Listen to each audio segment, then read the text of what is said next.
आज मैं विंध्य पर्वत के गुरु भट्टी के बारे में कुछ रोचक जानकारी देना चाहता हूँ। काफी युग पहले विंध्य पर्वत भारत के गुजरात प्रदेश में स्थित एक पहाड़ी थी।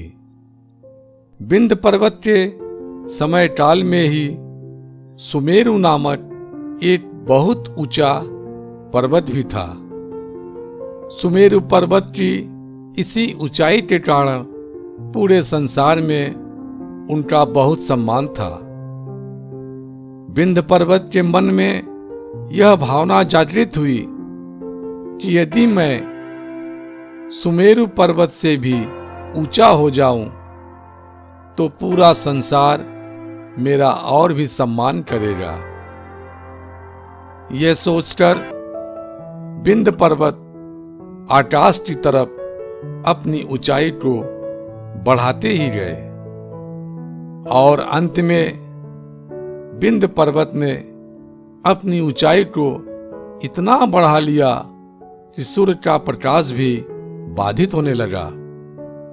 इस कारणवश सूर्य का प्रकाश दक्षिण की तरफ नहीं पहुंच पा रहा था और वहां चारों तरफ हाहाकार मच गया, क्योंकि वहां अंधकार ही अंधकार था।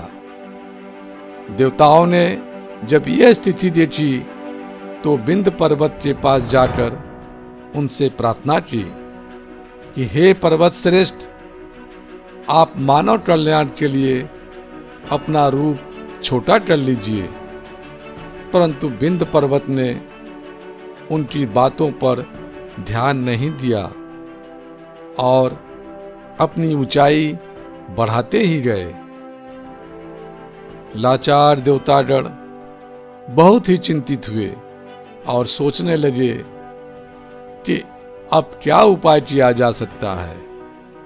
अचानक उन्हें स्मरण हुआ कि विंध्य पर्वत तो महर्षि अगस्त्य के शिष्य हैं और संभवतः महर्षि अगस्त्य ही इस समस्या का निवारण कर सके।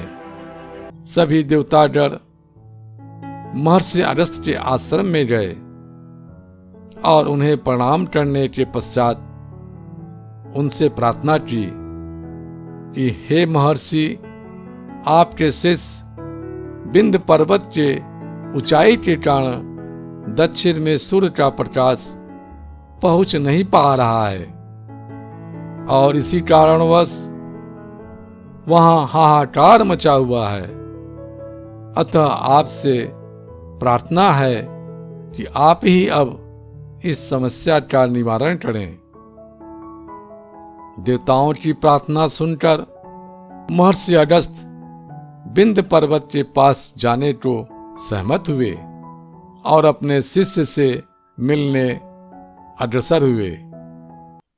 विंध्य पर्वत ने जब दूर से अपने गुरु को आता देखा तो गुरु को लेटकर साष्टांग प्रणाम किया। महर्षि अगस्त्य ने अपने शिष्य विंध्य पर्वत से कहा कि हे वत्स, मैं दक्षिण की ओर जा रहा हूँ और जब तक मैं वहां से वापस न लौटूं तुम इसी मुद्रा में रहना। महर्षि अगस्त्य इसके पश्चात विंध्य पर्वत को पार कर दक्षिण दिशा की तरफ अग्रसर हुए और पुनः वहां से फिर कभी नहीं लौटे।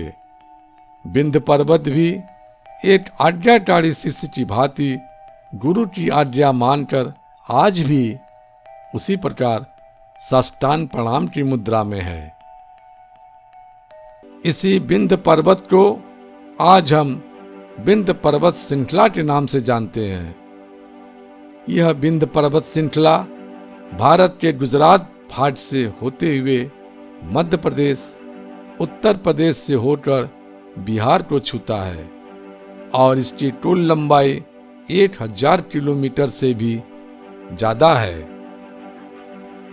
अगर आपको यह कहानी अच्छी लगी हो तो प्लीज इस वीडियो को लाइक करें, कमेंट करें, अपने दोस्तों के साथ शेयर करें और इस चैनल को सब्सक्राइब करें। ताकि ऐसी और कहानियां मैं आप सबको बता सकूं। नीचे दिए गए लिंक से आप इस कहानी को खुद पढ़ भी सकते हैं।